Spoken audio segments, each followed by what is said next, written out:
This episode is sponsored by Best Life Coaching Society.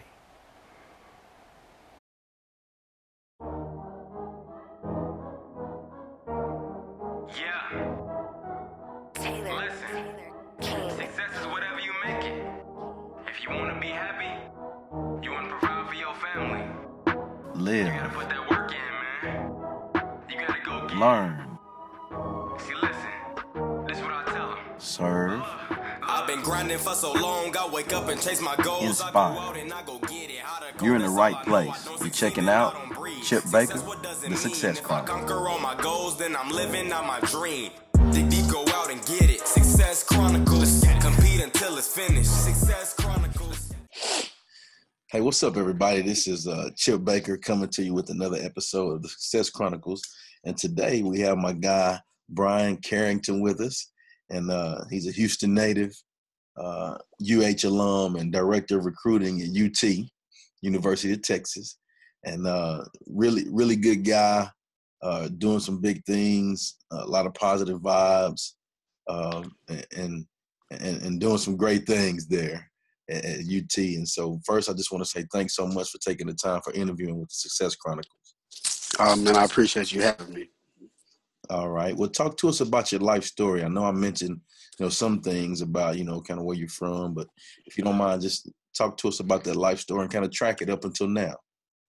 Okay. So I'm from Houston, born and raised, from the north side of Houston, Acres Home, Texas. That's where all my family is from. So I grew up in Acres Home. My mom actually sent me to schools outside of Acres Home. So, she always wanted me to see the other side of life and not necessarily where I lived. Mm-hmm. So it kind of started in elementary school. I went to River Oaks Elementary School. They used to have to pick me up at 5 a.m. and I'd be the first one to get picked up. I'd be the last one to get dropped off to go to River Oaks. But it kind of showed me the other side, me being an African-American, and kind of getting me outside of my comfort zone at an early age. My mom was trying to introduce me, that it's a whole world out there. There's been a lot of people in the years growing up, from middle school and high school. There's a lot of people that were victims of circumstance. People born in Acres Home, die in Acres Home, don't see nothing else but Acres Home. So I really appreciate my mother from an early age sending me outside of my comfort zone. At an early age, my mom always told me I had the gift of gab, and that I need to, I was a good liar when I was a kid, but she told me I had the gift of gab, but she'd always tell me to kind of not talk so much because I was always the most outgoing person. She used to always tell me to listen. And so among my peers in my neighborhood, I would always be like the leader or the most vocal one. Kind of when she sent me to the other side of the town, when I went to River Oaks, it kind of brought me into a shell. I didn't relate to the people that I was with. I didn't look like none of the people I was with. I was used growing up being the only African-American in the class, or one of many, one of 5 in the entire school. So from middle school, after I graduated from River Oaks Elementary, I guess my mom said, you know what, I got to put him around his people now. He's got a foundation from K through 5 at River Oaks Elementary. Mm-hmm. Then I went to Klein Intermediate, which was kind of it's a school that I could walk to from my house. So I went to Klein Intermediate. Kind of got into a little trouble in going back to the hood per se. I felt like I had to prove myself amongst my peers, since it was a disconnect with all the friends I went to school with. All the kids I played in the neighborhood with at an early age lived in my area, and upon going to middle school, I was returning around that same type of crowd. So I felt like I had to prove myself coming back in. So I was a knucklehead. In middle school, I made a lot of mistakes. I had a lot of lessons learned during that. I felt like I had a lot of growth towards my 8th grade year. Upon my 8th grade year, being that my mom planted the seed in me at an early age to step out of my comfort zone, I decided to write a letter to St. Pius, the 10th high school. In that letter, I laid out my dreams in life. You know, my dream in life was to be a football player at the time. I wanted to go to the University of Texas, but I felt that to achieve that goal, I needed to go to St. Pius again and kind of get back on track. It started as a letter. It began to grow. I used to go up to the high schools. I used to be the ball boy for the varsity games. And so, you know, I really started to really want to go to St. Pius. Upon getting into St. Pius, you have to take a test. So I took a test. I passed the test, obviously. Then came the financial hurdle. The financial hurdle was at St. Pius. You look at St. Pius today, it's $10,000 a year. You know, I was raised by a single mother, so she wouldn't be able to pay, you know, for that education. So out of me writing a letter and me being a ball boy and me being engulfed in the program and the culture at St. Pius, it began to kind of slip away because I was like, you know, I'm getting closer and closer to enrolling, and it's X amount of money that needs to be paid. You know, point blank, my mom couldn't afford St. Pius, but out of nowhere, I was selected out of a lot of students at St. Pius to kind of have a benefactor. So I was rewarded a benefactor that paid for my entire education at St. Pius. Wow. I mean, you're talking about an 8th grader, you know, from the hood that come in there, and obviously I got picked, but I had to be interviewed by an entire family. And so I'm in there, and it's an entire family. It's like 8 people, you know, 8 elderly people that are interviewing me, where I come from, with my story.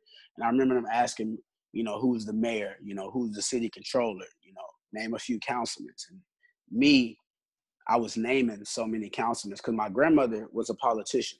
Her name was Beulah Shepherd. And so she was a prominent figure in Acres Home. And she's known amongst many to be the matriarch of Acres Home.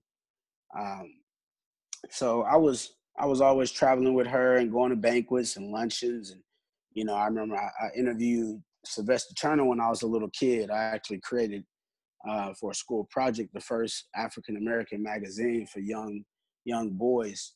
At the time, I believe Sylvester Turner was a state representative. And I still got the photo. I got to probably send it to you. Yes, it's a photo please. Of me interviewing Sylvester Turner, who's now the mayor of Houston. And my grandmother got Sylvester Turner into the business. Sylvester Turner, Sheila Jackson Lee, just to name a few, were people that she kind of laced up into the political world. So flash forward, I was accepted into St. Pius. I got a benefactor to pay for my education at St. Pius.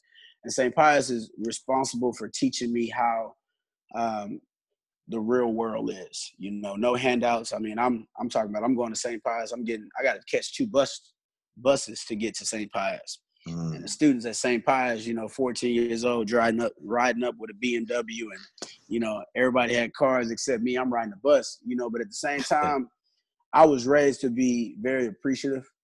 You know, I remember, you know, the lights being cut off, not having, you know, the phone being cut off, you know, staying at the house all day and whatnot. I think that really gave me a foundation to be driven, you know, that nothing was going to be given to me. I learned that at a very early age.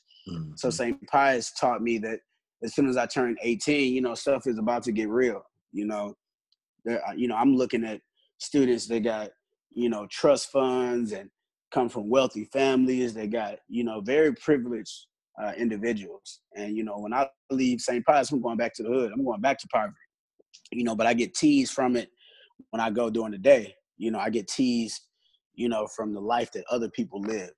And so it really made me zealous. It made me a go-getter at an early age. When I was then accepted to the University of Houston out of St. Pius, leaving, you know, Houston. And I remember telling my mother, never let me quit college. You know, I got to get a college degree. You know, back in the 80s, you get a college degree, you get a job. You know, today, you need a college degree, and that don't even guarantee you a job. That gets you above the threshold. So I told my mom, you know, Mom, don't ever let me quit college no matter what, right?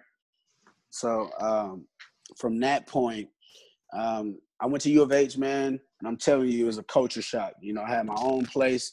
I'm talking about I didn't go home for like 3 months upon enrolling and getting my own dorm. So I felt my first taste of freedom. Yes. You know, being that I had a lot of structure coming up, even in poverty, my mom was always there for me and to give me advice, you know, as far as how the real world would work. You know, so yeah, it was a shock to me to be on my own, you know, and I started being that I went to St. Pius. You talking about a college preparatory. I'm having school, I'm having 2 hours of homework. I'm thinking college is about to be a breeze. But I didn't know how to balance. I didn't know how to balance the student life, you know, with the actual academic life.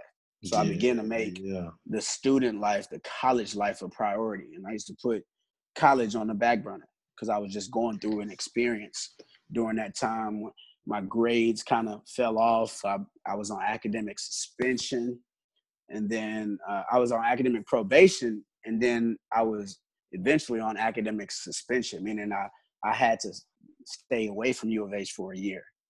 So during the time, I mean, I had my first apartment when I was 18 years old. So I've always had my own place to live. While at the same, I used to take my refund checks and like I was responsible financial. I used to take my refund checks and I would just pay my rent up a few months, you know. Yeah. But when I was academically suspended from U of H, I had to get a job. So I started bartending. You know, I got 6 years of bartending experience. And me bartending, I bartended at the Papa Seafood House on Woodridge, you know, 45 South and 610 South. Yeah, that was that's my the first spot. Yeah, that was my first spot where I was a waiter. I used to get my cash daily. I was making about $80 a day. Man, I had it made. You know, for my rent to be $480 a month at the time. You know, I stayed in, you know, I stayed in a very rundown area. My rent was $480 a month. So go figure in Houston where you staying at for $480 a month. But no doubt, I took pride in, you know, having my own place to lay my head. You know, that's why I cover my shame. You know, so I was good with it. So I learned a little financial responsibility and a taste of the real world in my absence from U of H. After a year, I started going to HCC while still bartending, and I was able to get my associate's degree. I moved up kind of in the bartending world as far as I used to be the head bartender when I was at Papa's, also when I was at Olive Garden. So that I was financially stable, but I always needed to know. I always knew in the back of my mind I needed to get back to school. So when I felt that I was responsible enough financially, I said, you know what, let's go back to school. Mind you, I took 63 hours in 3 semesters and 2 summer sessions to graduate in less than a year from U of H while working full time within the football program. So I'm back at U of H, you know, for the first time. I'm sitting in class. My original degree plan was in broadcast journalism because I wanted to be a color commentator for, you know, either baseball, basketball or football. So when I got back in, I was like, you know what, I'm going to switch it up a little bit. I'm going to go into the sports administration route. So that's what my major was declared as sports administration. So I'm sitting in class with a professor named David Walsh at U of H. And he's like, you know, you guys think y'all just going to get a degree and get a job. You know, that's not the case. You need experience. You need to go get your foot in the door somewhere. That's it. So I was like, dang, you know, I need to get my foot in the door. Where can I get my foot in the door? Flash black to Klein Intermediate when I was in middle school. My mom used to get the Houston Chronicle dropped off on the porch every day. I used to go in there, grab the sports page, fold it up, put it in my back right pocket. I get to school, I'm reading the sports page, I'm reading stats, I'm reading all of that. And one day I come across the Greater Houston Hot 100. Which was talking about, you know, the top 100 players in the Greater Houston area that's going to play football somewhere. So I began to be kind of enamored with recruiting. I've been following recruiting since 2003, pretty much. So even as an amateur, I always kept up with it. You know, I know, you know, who was good in the city. You know, I knew who on my team was good, you know, and it was interesting to find out, you know, where football, because football at that point was like a gateway out. Like, man, this kid a free education to go somewhere, which was why my dream was to go to the University of Texas and get a scholarship, because I knew, you know, paying for an education was not the way to go. You know, even though I had to eventually pay for my education, I knew sports was a way out. So it kind of clicked to me that, man, you know what? You know, this college football recruiting stuff is pretty interesting, and I have a background in it, even if you want to call it as an amateur. So I was like, you know what? Right there in class, I'm typing up this email, right? I'm typing up this email, you know, talking about how I've been following recruiting since 2003, and I'm real zealous towards it, and you know, I'm basically offering my services for free to the university. Mind you, the timing is everything. Mind you, Coach Herman just got hired as the coach from Ohio State. He just won a national championship. You know, so I was like, dang, let me reach out to the recruiting department, to the video department. I'm CCing everybody to the damn email, you know? so it I don't get a matter. I gotta get you. yeah. I get a call 3 days later. It's a guy named Adrian Mays. He answered the call. He's like, Brian, I just got your email. He's like, when can you get over here? I want to meet you. I'm like, shoot, I can come over right now. You know, I can come tomorrow. He was like, nah, you ain't got to come right now, but let's come up tomorrow. So I hung up the phone. I'm like, man, you know, I didn't even expect to hear back from that email. I'm just trying to follow what the professor said, you know, take a shot in the dark. Mind you, Coach Herman was assembling his staff. He had only been in Houston less than a week. You know, so I get over there. I interview with Adrian Mays. I talk to him about what I want to do. And I remember him telling me, you know, this ain't something that you can volunteer. We give you this position. You can't come back in 2 months, 3 months and be like, nah, this ain't what I wanted to do. You know, you need to be 10 toes down right now. Yeah. And I was like, you know, from my standpoint, I was just happy to be a part of a college football program. I've been following sports for my entire life. You know, if I could flash back one moment, I'm at Papa's Seafood House right before I was academically suspended. The coach at the time at the University of Houston was Kevin Sumlin. The offensive coordinator was Cliff Kingsbury, who was not a head coach at Texas Tech. They was at my section. They sat in my section at Papa's Seafood House before I was academically suspended. And so I'm sitting, I'm their waiter or whatnot. I knew exactly who they were. You know, at the end of the meal, I'm giving them the check, and I tell Coach Sumlin, I said, man, what if I got a desire to get into college football? How would I go about it? And he was like, you got to come up there and you got to volunteer, man. Just come up to the facility. I don't know now why I never shown the initiative to do exactly as he told me. But I guess when I was in class, when Dr. Walsh brought it up in my second return to U of H, I was like, this is exactly what I need to do.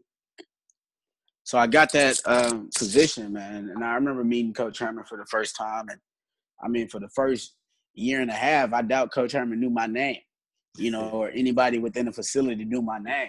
Yeah. But I always, you know, I don't need anybody to believe in me because I believe in me type deal. Right. So I was like, I'm going to keep my head down and I'm going to work. And I told them that when I first got there, I'm going to grind and I'm going to make sure you know my name at some point. You know, so I started establishing my social media profile. And sooner or later, when kids come on campus, this is kind of why timing is everything. You're talking about a brand new staff that gets to the University of Houston. I'm a student at the University of Houston.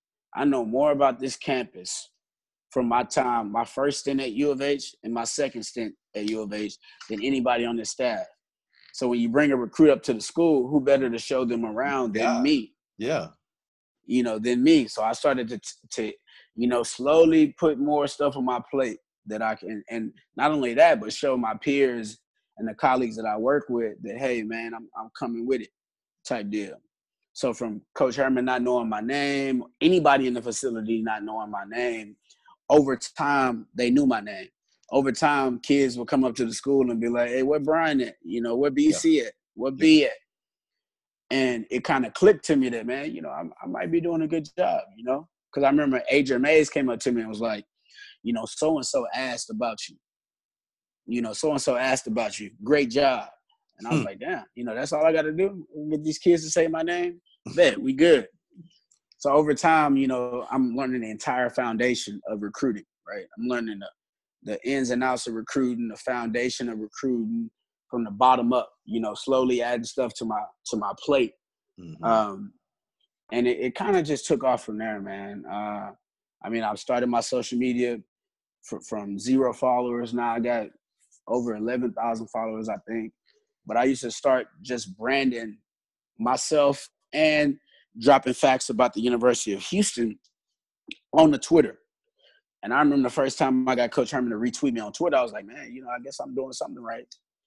So Coach Herman retweeted me, and it became Coach Herman always retweeting me. It became Coach Herman speaking to me in the hallway. It became other coaches interacting with me. It became other coaches bringing recruits on campus and wanting me to hang out with them. It became, all right, Brian, you're going to go to the official visit with us. We're going to have dinner, mix and mingle with the family and all of that. So slowly but surely, more stuff started getting put on my plate. And I wanted to continue to prove myself because initially, all I found out, I knew about the coaching carousel. You're talking about the University of Houston. The head coach at USC was a running back coach at Houston at some point. Art Browse, that had a run at Baylor, was at the University of Houston. I remember when RG3 was committed to the University of Houston. Kevin Sumlin went to Texas A&M, now he's at Arizona, University of Houston. Cliff Kingsbury, Texas Tech. Dana Holgerson, West Virginia, was at the University of Houston. So I was like, dang, all I got to do is find one person to mess with me for them to get a job and bring me with them. So that was my short-term goal. Like, by the time I graduate, I want somebody to take me with them wherever. And I had low expectations, man. I just wanted to be somewhere. I set a goal in my class, which is probably on YouTube. I did a YouTube video on my career goals. And in 2016, I said my career goal is to be a director of recruiting at a Division I program. Not the University of Texas, but as a Division I program. I'd take anything just to be involved in recruiting because, I have a real passion, for recruiting. I want to be in, mostly college football, you're talking about a majority African-American kids. Right. So if I can touch them and get them to realize that football isn't who they are, but it's their platform, and get them to come to a university that's going to benefit them after the ball goes flat, that became my new goal. That became my new passion. And so it just builded and builded and builded. And then when Coach Herman, names started being in the coaching carousel as far as getting to the University of Texas, I was told by a few staff members that I'd be, a candidate to go with them. So I kind of knew in advance that I'd have an opportunity to go with Coach Herman wherever he went, which definitely made me feel good because without a job offer at that point, I would have had to wait to graduate in the spring. But because I had a job offer, not only was I able to accept the job at the University of Texas, but I graduated from the University of Houston 1 week after I accepted this job at the University of Texas. And me working full-time for the University of Houston while taking 63 hours in less than 2 years, it really inspired me to work so hard, and it pushed me. Versus when I was a regular student, I was just being a knucklehead. I didn't have no organization that I was part of that would help me make sure that stuff was in order. But as soon as I found out that I was really doing stuff good at the University of Houston, I was like, man, I can't BS with these academics because if a coach get a job, I need to be graduated type deal. So I don't have no time to work. I'm taking 18 hours in a semester, while working full time. So fast forward at the University of, when I got to the University of Texas, while I was at the University of Houston, on my Twitter, written in my bio was, Bryan Carrington, Houston recruiting assistant, zealously devoted, eager, committed to be the #1 football recruiter in the country, right? When I got the job at Texas, I'm driving up to Austin. I deleted that out of my Twitter bio because it was time for me to become the #1 recruit in the country. I couldn't be talk no more. It couldn't be all talk. I had to be about it. And so when I got to the University of Texas, I had to set higher goals for myself, because I have to be my motivator. I can't let external things motivate me. I have to be the source of my motivation because I come from the mud. I come from, where we don't have trust funds. We don't have inheritance. Yeah. You know, we got to go out here and get it. It's sink or swim. Go get it. You know, and I'm not trying to just have my head above the water. You know, I'm trying to be comfortable. I'm trying to, you know, set up something for myself long term. I'm not trying to be no one-hit wonder. I can't go back to the struggle. I remember those days. Yeah. You know, that's what drives me. So, you know, I set higher goals for myself, you know, and I put in the work and I put in the time. And flash forward 1 year, man, you know, we signed the number 3 recruiting class in the country. Yeah. We signed 19 ESPN 300 recruits, which is tied for second all time since ESPN has been ranking recruits. We signed the best DB haul in the history of college football. We signed the number 1, the number 2, the number 3 safety in the country, which has never been done. Wow. We signed 6 of the top DBs in the state of Texas. I mean, we even had a national presence. Yeah. You know, and, you know, it was like I was living a dream, man. When I was a little kid, I used to play NCAA, you know, and I got a twin brother he's the audio video technology teacher at Crosby High School and coaches the freshman basketball team. But I used to play that video game with him, and we used to do dynasty mode. Obviously, I'm picking Texas. He picking Texas A&M, right? And it's a recruiting element on the video game. Yes, yes. And my brother used to always fast forward and want to sim through it. And I used to be like, nah, don't sim through that. I need to send this mail. I need to get these top recruits because that's going to make my team better next year. I need to see what I have, huh? Yeah, I need to see what I got leaving. I need to see what I got going in. So the dream of me being in recruiting started from when I had the controller in my hand, you know, playing video games. You know, so fast forward, you know, in 1 year, I'm up there with the big dogs now. I'm not recruiting against Rice and Texas State, you know, SMU. I'm recruiting against Alabama, LSU, Florida State, Ohio State, Oklahoma. I'm recruiting against perennial powerhouses, storied programs with a lot of prestige and history, entrenched in history. So, I mean, for me to write a letter to St. Pius and saying that my goal is to be at the University of Texas and have to go through what I went through, you know, from the struggle and then, you know, out there in the world on my own to now, yeah, is remarkable. Amazing. You know, is remarkable to me, you know, being that my first day walking up into that facility as a consolation prize to work for the University of Texas now. When I learned football, I learned about the University of Texas. The first day I got hired, I'm walking through the facility. It was like Christmas when I was a kid. Hey, man. I'm walking in here like, that place is beautiful, ain't it? Yeah. And I'm walking out like, oh, this Young, the Heisman Trophy, yeah, all this stuff. I get to meet Michael.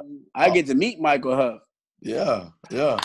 You know, I get to meet all the people that I grew up, you know, idolizing.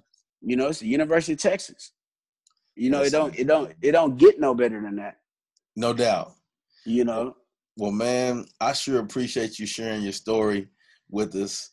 I just thank you for having the time, and I thank you guys for watching, checking out this episode of the Success Chronicles, and we'll catch you next time. God bless. Thank you to Best Life Coaching Society for sponsoring this episode of the Success Chronicles. www.bestlifecoachingsociety.com